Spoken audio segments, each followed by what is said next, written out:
पत्रकार बंधुओं को इस छात्रावास प्रांगण में एक बहुत ही जरूरी सूचना देने और उसकी तैयारियों के संबंध में आप लोगों के माध्यम से समाज के और सरकार तक बात पहुंचाने के लिए ये प्रेस कॉन्फ्रेंस रखी गई है। 23 नवंबर अगले संडे को पूरे हरियाणा प्रदेश के चमार समाज का एक बहुत बड़ा ऐतिहासिक चमार महासम्मेलन हिसार की नई अनाज मंडी में होने जा रहा है। इस सम्मेलन की तैयारियां हमारी लगभग पूरी हो चुकी है। सभी जिलों में प्रचार प्रसार जोरों से चल रहा है और उम्मीद है कि क्योंकि 2005 में हमारा पहला इस समाज का पहला बड़ा ऐतिहासिक चमार महासम्मेलन जींद में हुआ था 6 अगस्त 2005 को, ये सम्मेलन उससे भी ज़्यादा बड़ा होने की अभी संभावना है। और उसका एक कारण है कि वर्तमान सरकार के खिलाफ हमारे समाज में ज़बरदस्त नाराज़गी देखने को मिल रही है और उस नाराज़गी का इजहार करने के लिए हमारे समाज के जो लोग हैं वो 23 नवंबर को अपने अपने घरों से आकर के समाज को एक ताकत के रूप में, सरकार को एक ताकत के रूप में अपने घरों से निकल करके बाहर आएंगे। इस सम्मेलन के माध्यम से हमारी कुछ मांगें भी हैं जो हम सरकार के सामने रखेंगे, जिसमें मेन है वर्गीकरण का मुद्दा। आरक्षण से संबंधित जो वर्गीकरण किया है, हमारा समाज ये मानता है कि ये वर्गीकरण तरीके से नहीं किया गया सरकार से, और हमारे ऊपर जो दूसरी जातियाँ डीएससी की जो वर्गीकरण करने के बाद में डीएससी और ओएससी बनाया गया, उसमें जो डीएससी समाज हमारे पे आरोप ये लगा रहा है कि ये लोग वर्गीकरण का विरोध कर रहे हैं, जबकि सच्चाई ये है कि हम वर्गीकरण का विरोध नहीं कर रहे हैं। हम ये कह रहे हैं कि वर्गीकरण करके जो वास्तव में ही जो अनुसूचित जातियां वंचित रह गई, उन तक तो लाभ आज भी नहीं पहुंच रहा है। फिर इस वर्गीकरण का फायदा क्या हुआ? इस वर्गीकरण को करने से पहले सरकार को प्रॉपर एक डाटा इकट्ठा करना चाहिए था पूरे हरियाणा प्रदेश से, जनसंख्या का आकलन करना चाहिए कि किस कास्ट की कितनी कितनी जनसंख्या है, उसकी सरकारी सर्विसेज में भागीदारी कितनी है। ये सारी की सारी अगर डाटा इकट्ठा करके वर्गीकरण किया होता तो हो सकता है कि वो 2 ग्रुप ना बनते, 3 ग्रुप बनते, हो सकता है 4 ग्रुप बनते, तो हम उसका स्वागत भी करते। मैं थोड़ा सा पीछे लेकर के जा रहा हूँ आपको। 1994 में जब चौधरी भजन लाल की सरकार थी, तब पहली बार हरियाणा में वर्गीकरण हुआ और वो 2007 तक रहा वर्गीकरण।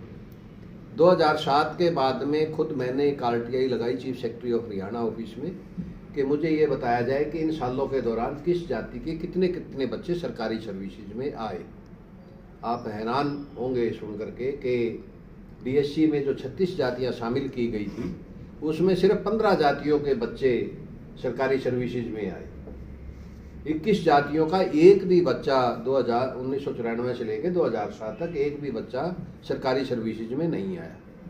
उसके बाद में मनोहर लाल खट्टर की सरकार थी। 2020 के अंदर एजुकेशन में जो यूनिवर्सिटी कॉलेजों में जो एडमिशन होते हैं प्लस 2 के बाद में, उसमें वर्गीकरण किया गया हरियाणा विधानसभा में एक्ट बना करके। हमने सभी कॉलेज और यूनिवर्सिटी डायरेक्टर हायर एजुकेशन इनसे सूचना इकट्ठी की और उसमें जब 2020 से 24 तक का डाटा हमारे पास आया तो उसमें भी ये चीज़ स्पष्ट हुई कि डीएससी जाति की सिर्फ 6 जातियाँ 36 में से 6 जातियों के बच्चों के एडमिशन यूनिवर्सिटी कॉलेज में हुए। 30 जातियों का एक भी बच्चे का एडमिशन ना यूनिवर्सिटी में हुआ ना किसी कॉलेज में हुआ। इसी तरह से जो हमारे अंदर 15 जातियाँ जोड़ी गई थी ओएससी समाज में, इन ओएससी जातियों में भी 5-6 जातियों के एडमिशन ले पाए, उनके भी 7-8 जातियों का कोई बच्चा एडमिशन नहीं हुआ। और यही हालत सर्विसेज में भी था। हमने कहा कि जो वर्गीकरण होने के बावजूद 1994 से लेकर 2007 तक वर्गीकरण होने के बावजूद भी जिन जातियों का ना तो सरकारी सर्विसेज में रिप्रेजेंटेशन हुआ, ना कॉलेज यूनिवर्सिटी में एडमिशन हुआ, वास्तव में वो डिप्राइव्ड जातियां हैं, उनको आरक्षण का लाभ मिलना चाहिए। परंतु सरकार ने हमारी बातें अनसुनी की, सरकार ने हमारी बातों को सुना ही नहीं। हमने बहुत सारे ज्ञापन सरकार के पास भेजे, टाइम टू टाइम अलग अलग प्रेस कॉन्फ्रेंस से करके और अखबारों के माध्यम से भी सरकार का ध्यान इस ओर खींचा, परंतु सरकार गूंगी बनी बैठी रही, नहीं सुनवाई हुई। और ना सुनने की वजह से हमने ये समाज को इकट्ठा एक प्लेटफार्म पर ले आ करके इकट्ठा सरकार के सामने बात रखने का ये हमने एक फैसला लिया था। 31 अगस्त 2025 को जींद में हमारे पूरे सामाजिक संस्थाओं की मीटिंग हुई थी और उस मीटिंग में फैसला हुआ था कि 23 नवंबर को एक बड़ा सम्मेलन संविधान दिवस के उपलक्ष्य में किया जाए, समाज को इकट्ठा किया जाए और उस सम्मेलन के माध्यम से सरकार को चेताया जाए कि इन चीज़ों को दुरुस्त करें, क्योंकि इस सरकार का रवैया टोटली एक जाति विशेष के खिलाफ है। ये हमने ऐसा महसूस किया है और उसका इजहार 23 नवंबर को सारे समाज के लोग इकट्ठा होकर के करेंगे। जैसे सम्मेलन के बाद भी अगर जैसे आप अपना ज्ञापन पत्र आप कह रहे होते हैं आपने, उसके बाद भी सरकार आपकी मांगों को पूरा नहीं करेगी तो फिर आगे नहीं करेंगे तो प्रवीण जी उसमें हम लगातार इस सम्मेलन के बाद में लगातार हम अलग अलग जिलों में भी जाएंगे और उन जिलों में भी जा करके हमारे समाज के लोगों के बीच में, क्योंकि ये मान के चलो कि हिसार सम्मेलन में प्रतिनिधित्व तो जरूर आएगा अम्बाड़ा से, वो उतना नहीं आएगा जितना हिसार के आसपास के लोग इकट्ठे होंगे। उसके बाद हम जिलावार भी इसका क्रम जारी रखेंगे और सरकार को लगातार 3-4 साल तक हम लगातार इस बारे में एहसास कराते रहेंगे। और मुझे नहीं लगता कि जब कोई एक जाति विषय सरकार के खिलाफ खड़ी हो जाती है तो सरकार उसकी बात अनसुनी करेगी। खास करके सभी पार्टियां, क्योंकि वोट सभी को चाहिए, अगर हमारा वोट सरकार को, वर्तमान सरकार को चाहिएगा, इस पार्टी को चाहिएगा, तो हमें पूरी उम्मीद है कि हमारी बात भी सुनी जाएगी। किसी नौकरी में या एजुकेशन इंस्टीट्यूशन में एडमिशन इसलिए नहीं हो रहे कि उनके पास जगह नहीं है, इसलिए नहीं हो रहे, या जाति विशेष के कारण एडमिशन नहीं हो रहे? एडमिशन नहीं हो रहे हैं, वहाँ उन जातियों का जो रिप्रेजेंटेशन नहीं हो रहा है, उनमें शिक्षा का अभाव है। शिक्षा के अभाव की वजह से उनके बच्चे नहीं आ रहे हैं +2 के बाद में। सरकार इस बारे में व्यवस्था करे कि उनके बच्चे जो नहीं हो रहे हैं, जिनको रिप्रेजेंटेशन सरकारी सर्विसेज में भी नहीं हो रहा है, एडमिशनों में भी नहीं हो रहा, तो ये बड़ा गंभीर विषय है कि उनके बच्चे क्यों नहीं आ रहे हैं। इन कारणों का पता कराए सरकार। अब कई जातियां ऐसी है, घुमंतु टाइप की जातियां हैं। आज 1 महीना किसी गांव में डेरा लगाते हैं, 1 महीना किसी गांव में डेरा लगाते हैं और वो सिर्फ अपना पेट पालने के लिए वो जगह जगह घूमते हैं कि महीना भर यहाँ रह करके यहाँ पेट पाल देंगे, फिर अगले गांव में चले जाएंगे। सरकार उन परिवारों के, उन जातियों के बारे में क्यों नहीं सोच रही? जब वो जगह जगह अपना स्थान परिवर्तन कर रहे हैं तो स्कूल कैसे बदलेंगे? वो स्कूल में जा ही नहीं सकते वो बच्चे। सरकार ये व्यवस्था क्यों नहीं कर रही? जब प्लाटें दे रहे हैं सर, गांव में प्लाटें दिए जा रहे हैं शेड्यूल कास्ट के लोगों को, तो उन परिवारों को बसाना भी तो सरकार की जिम्मेवारी है। अब हिसार के बगल में देवीगढ़ पूनिया बसाया, पहले तो देवीगढ़ पूनिया नहीं था, एक गांव का झगड़ा था, उस गांव में एक जाति विशेष का आपस में टकराव था। उस टकराव को हमेशा के लिए खत्म करने के लिए गांव बसाया गया। सरकार ने जमीन एक गांव बसाया, वो झगड़े खत्म हो गए।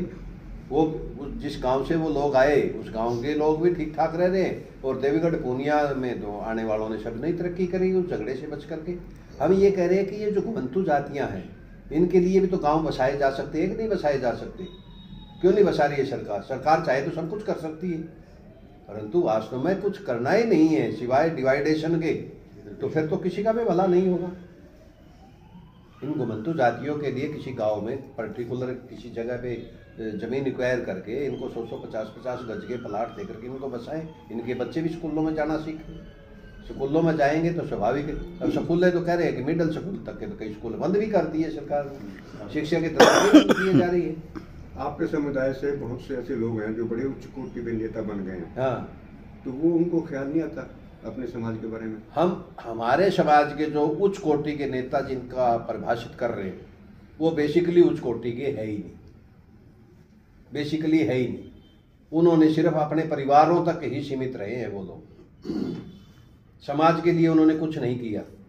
इतने दिनों से राजनीति कर रहे हैं, मंत्री भी रहे हैं, अच्छे अच्छे बड़ों पदों पर भी रहे हैं, सरकारें भी चलाई हैं, सरकारों में शामिल भी रहे हैं, परंतु ये जो सोच जो मैं बता रहा हूँ कि घुमंतु जातियों के गांव क्यों नहीं बसाए जा रहे, ये उनके दिमाग में भी नहीं है।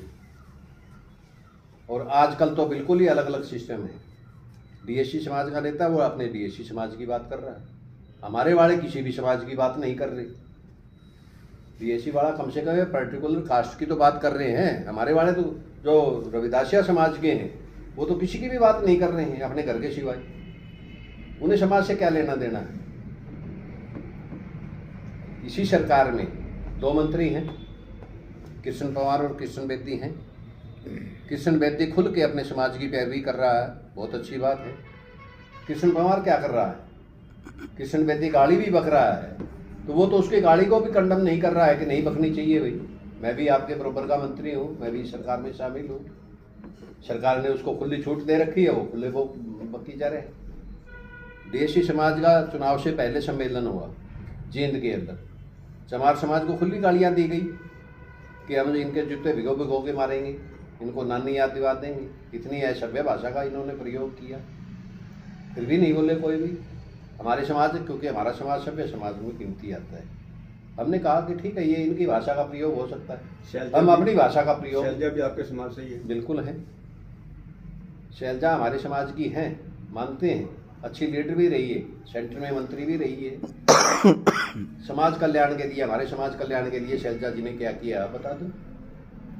इस सरकार में आज के दिन भी हरियाणा विधानसभा में 12 विधायक, जिसमें सरकार के भी शामिल है विपक्ष के भी शामिल है, 12 विधायक शामिल हैं विधानसभा में।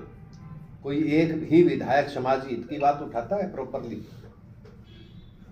शिक्षा, हमारा समाज शेड्यूल्ड कास्ट समाज शिक्षा से दूर होता जा रहा है। जब एडमिशन नहीं हो रहे हैं बच्चों के, सीटें खाली रह रही हैं, तो इन लोगों को गंभीरता से विचार करना चाहिए कि क्या कहाँ कमी रही सरकार की, क्या किया जा सकता है। क्यों नहीं विचार कर रहे? कोई भी नहीं बोल रहा।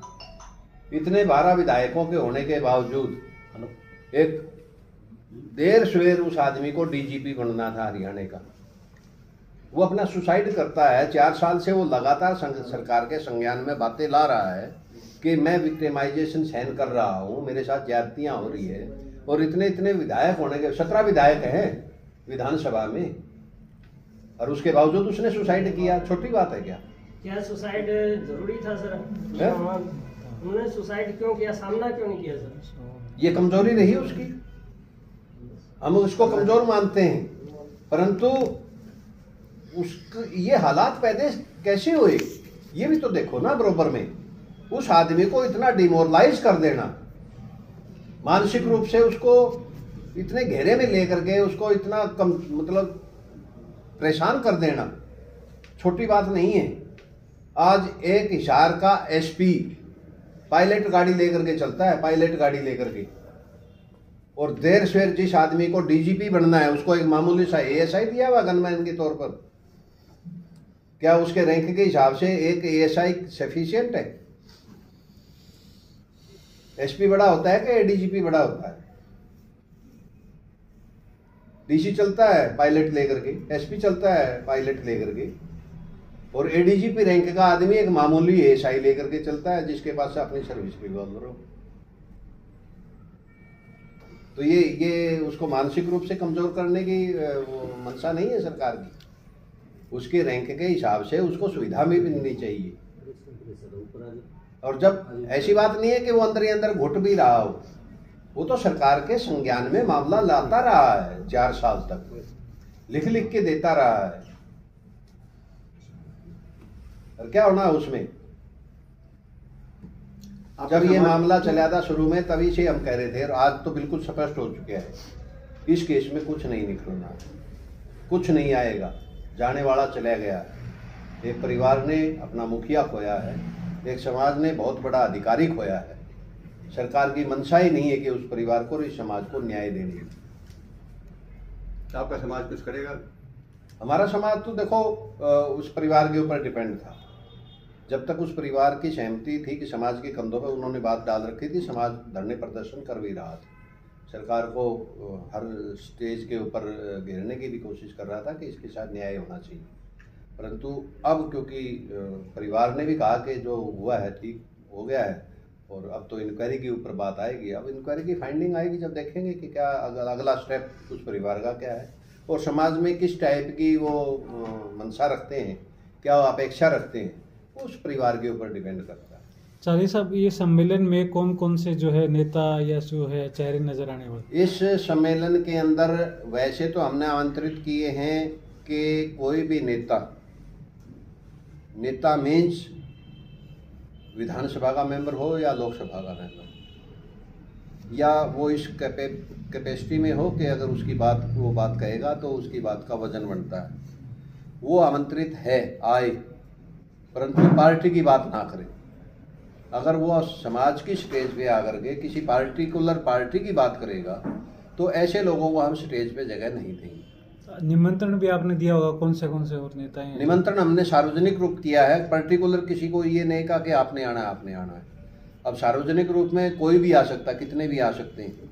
अभी हमारे पास कोई कंसेंट नहीं है किसी भी नेता की कि हम आ रहे हैं। हाँ, समाज के अधिकारी जरूर आ रहे हैं। KS बोरिया जी से मेरी बात हुई है, वो आएंगे। RR फुलिया जी जो कमिश्नर हिसार रेंज के रहे हैं, उनसे मेरी बात हुई है, वो भी आएंगे। एक DGP है UP से रिटायर्ड, RS गौतम जी, वो भी आएंगे, उनसे भी बात हुई है। बाकी जो आएंगे उनको संदेशा भेजा हुआ है और कोशिश कर रहे हैं कि हमारे समाज के जो नेता रिटायर्ड हो चुके हैं, और क्योंकि कोई भी बड़ा अधिकारी अच्छी पोस्ट पे रहा हो, वो कोई संदेश समाज को देना चाहता है तो समाज के ऊपर ज़्यादा असर होता है उसका। मुख्य वक्ता कौन रहने वाले? मुख्य वक्ता कोई नहीं है इसमें। मुख्य वक्ता तो क्योंकि हिसार के अंदर सम्मेलन है, हिसार की मेज़बानी में ये सम्मेलन हो रहा है, तो मुख्य वक्ता तो हिसार की जो संस्था है गुरु रविदास महासभा, जिसके मैं प्रधान हूँ, मेन वक्तव्य तो हमारा ही रहेगा। बाकी ये जो इसका नेतृत्व है चमार महासम्मेलन का, हमारे समाज की जो सामाजिक संस्थाएं हैं जिलावार, चाहे डॉक्टर अंबेडकर सभा हो, चाहे गुरु रविदास सभा हो, माता रमाबाई के नाम से संस्थाएं हैं, सावित्रीबाई फुले के नाम से है, और हरियाणा प्रदेश चमार महासभा एक बड़ा संगठन है, उसकी भी काफ़ी शाखाएं पूरे हरियाणा में है। इन सभी के सहयोग से ये सम्मेलन हो रहा है और सारी संस्थाएं हैं। इसका एक अध्यक्ष मंडल बनाया हुआ, वो अध्यक्ष मंडल इस सम्मेलन का नेतृत्व कर रहा है।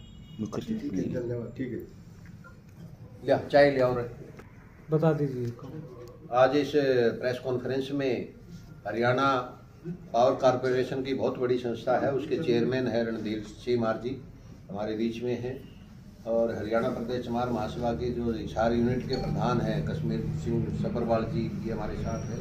डॉक्टर BR अम्बेडकर सभा के कैशियर है रोहतास छाछिया जी, ये हमारे बीच में, और HAU में जो SC ST एम्प्लॉइज फेडरेशन है उसके प्रतिनिधि रूप में रामपाल जी है हमारे साथ, और युवा जो हमारे एक्टिविस्ट है समाज के प्रदीप भानखड़ जी, ये हमारे साथ हैं।